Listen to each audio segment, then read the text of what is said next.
I think there are a lot of comparisons, so I understand the question. We finished the season in a strong manner last season, and made it through the first round of the playoffs.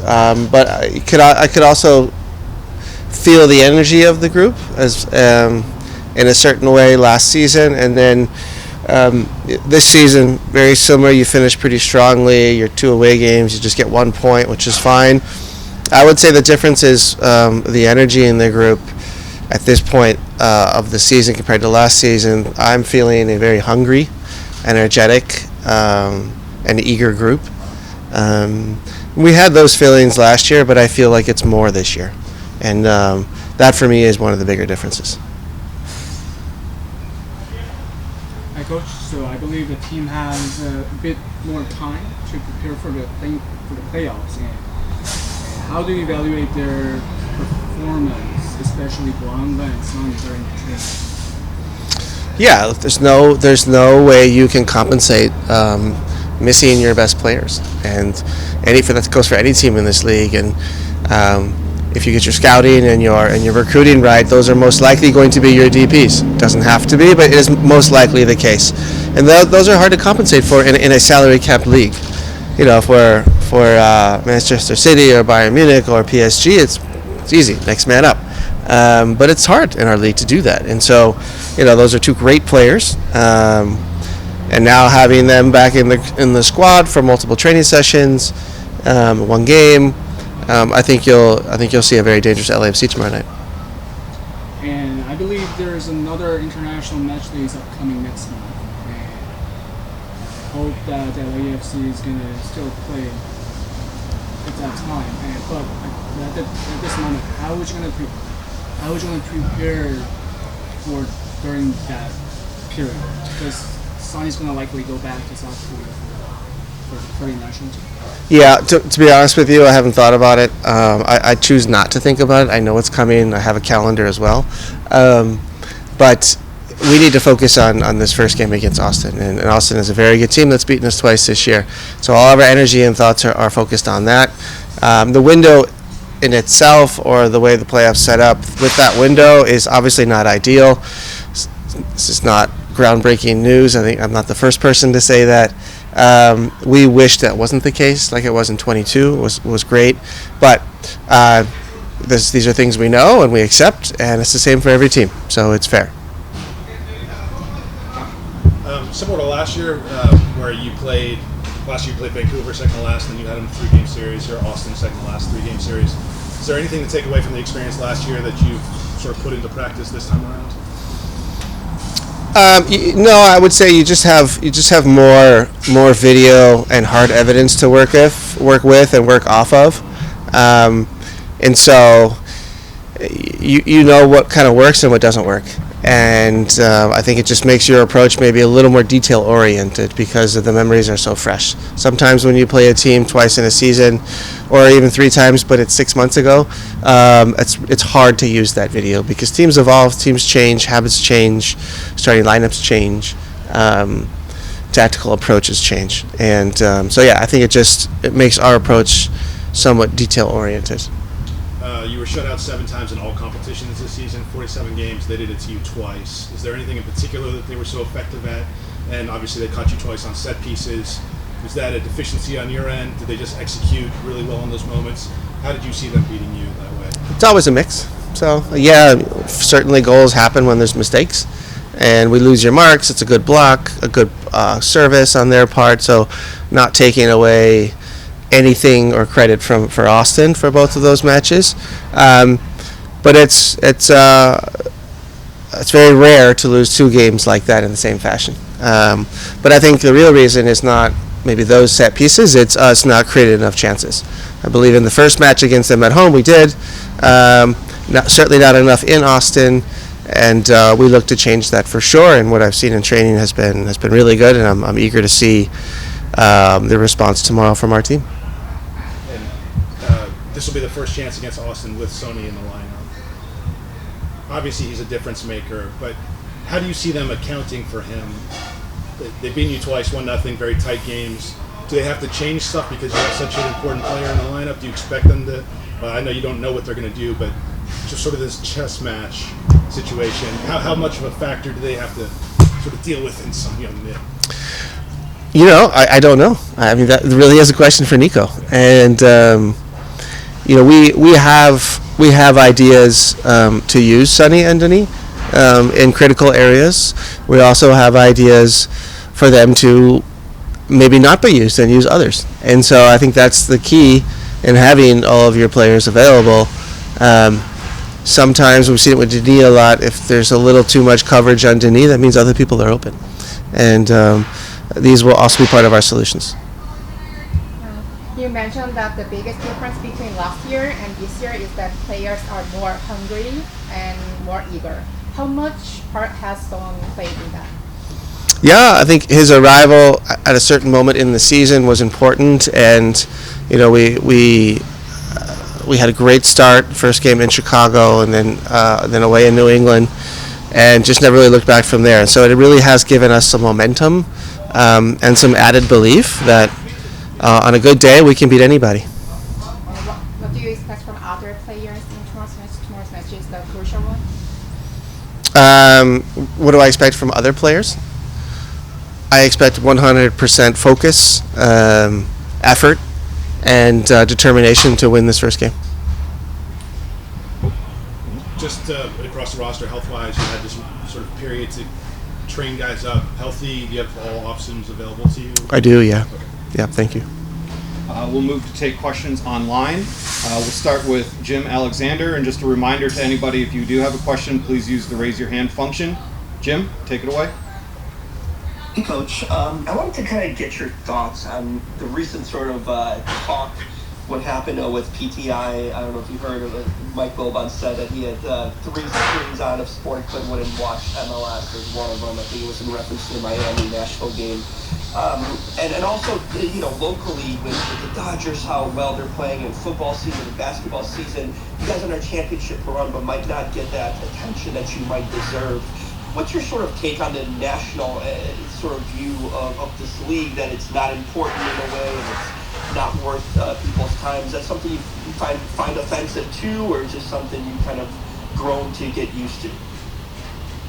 No, I don't really grow to get used to anything. And what other people say are, I think we're in a world now where everybody needs to be held accountable for what they say, and words mean something, and I'm in no control of what other people say. I would say that our games at BMO are incredible, and I think anybody who has lived that, who's been in part of the atmosphere, understands how electrifying and how exciting it is. And if you don't want to be a part of it, that's your personal choice, but I would say it's your loss. Thanks, Coach. Mm-hmm. You said you had everybody available. That doesn't include Yaya Boa, does it? No. Okay. No.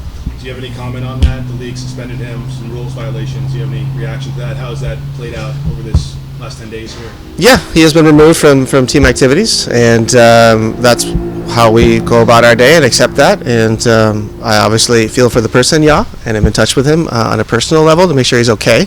That's really important to me and to us as a club. But rules are rules, and I don't have any more further comments on it because I don't have any more information on it than you do. Yeah, I think in these moments we know what it takes and know what to do. Seeing them recently, I think, has been really helpful too, because we've got a lot of recent video and ways that we want to break them down. They also haven't seen us at our best, so I think we're very confident in where we are. But anything can happen in these playoffs, and so you can't take things for granted. You got to be ready to put in the effort, put in the work, and we're confident that if we do that, we'll come out on top. The tightness of the games against Austin, both 1-0 losses. You guys were shut out 7 times during the year total. They did it to you twice.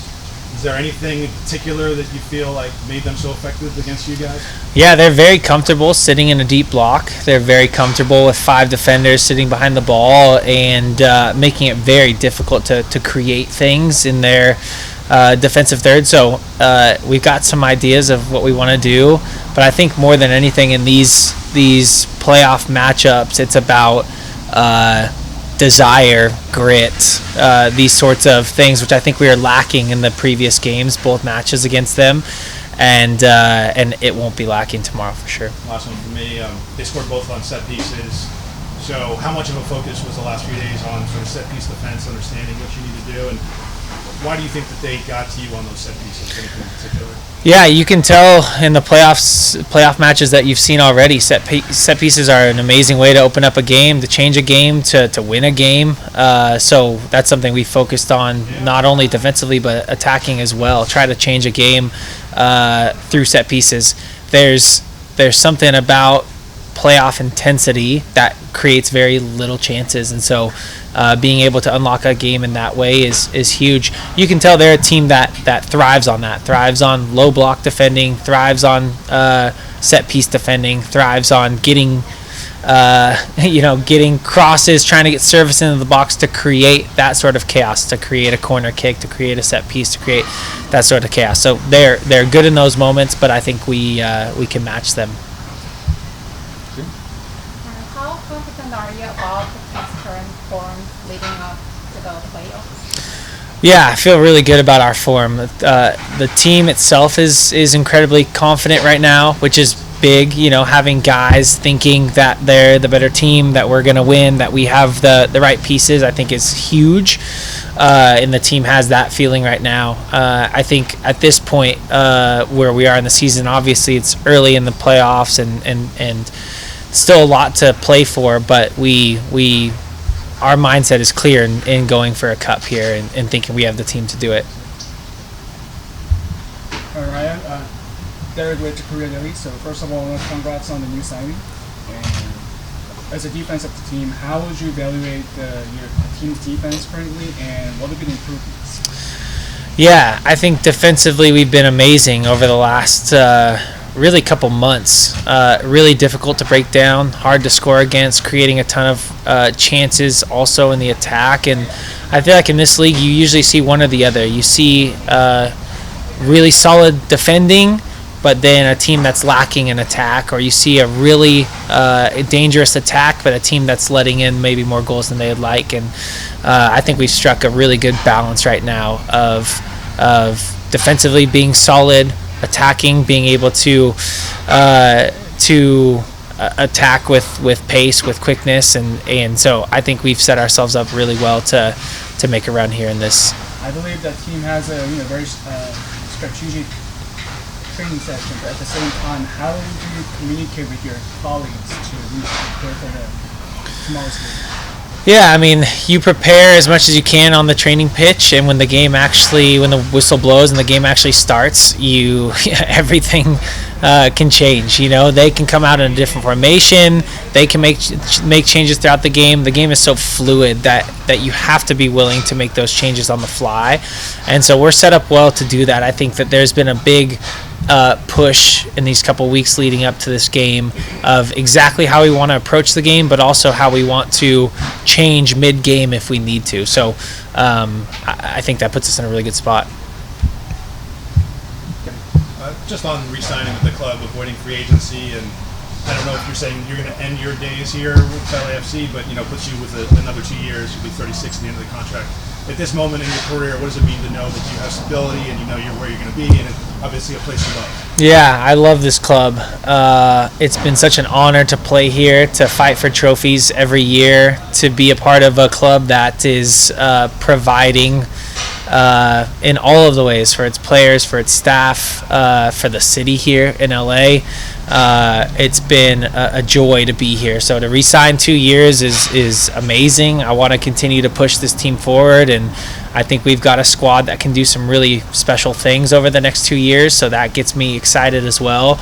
And my goal is to push till the end. I don't want to be the player that's falling apart and can't really make it and just trying to struggle to get one more contract. I want to be playing at the highest level for as long as I can, and as soon as I can't do that, be ready to say goodbye. So couldn't be more proud, and also really excited for what we can do over the next 2 years. Congrats. Thanks. Okay, we'll move to take questions online. Jim, go ahead. Hey Ryan, congrats on the contract. I'm going to kind of jump on that one too. There's been so many signings this summer by the team, re-signing guys. Malik, Nathan, but a lot of those guys have been on the younger side. Does that tell you how much this club values you to sign a guy that's a veteran, that's sort of closer to the end of your career, but also did that tell you something about this team, how much value that they have in you to re-sign you? With all the guys that they've signed previously, kind of here for a long term and having youth on their side. Yeah, always. There's no question that you love to be valued by a club. I also value the club in return, so I think it's a mutual respect and an honor for each other. And there is that sort of mixture of veteran presence and young, kind of up and coming stars that need to be put together in the right way. And when you talk about the locker room that this club has, the players and the way that the players get along with each other here at this club, it's something special, and they've done a phenomenal job of bringing in the right people to set in the right kind of tone of the locker room, the right culture of the locker room. And so I think that's a big part of what I can bring, but I still think I'm playing at a high level right now and feeling like I can really offer the team a lot. And then you look at guys like Timmy, like Nathan, like these young guys that they're re-signing, and you're just really excited about what's coming for us in the future. So that was a big piece of why I wanted to continue here at this club too. Is the club is clear on their goals, and it's to go after championships and go win trophies, and for me to be able to go do that for 2 more years is a huge draw to stay here.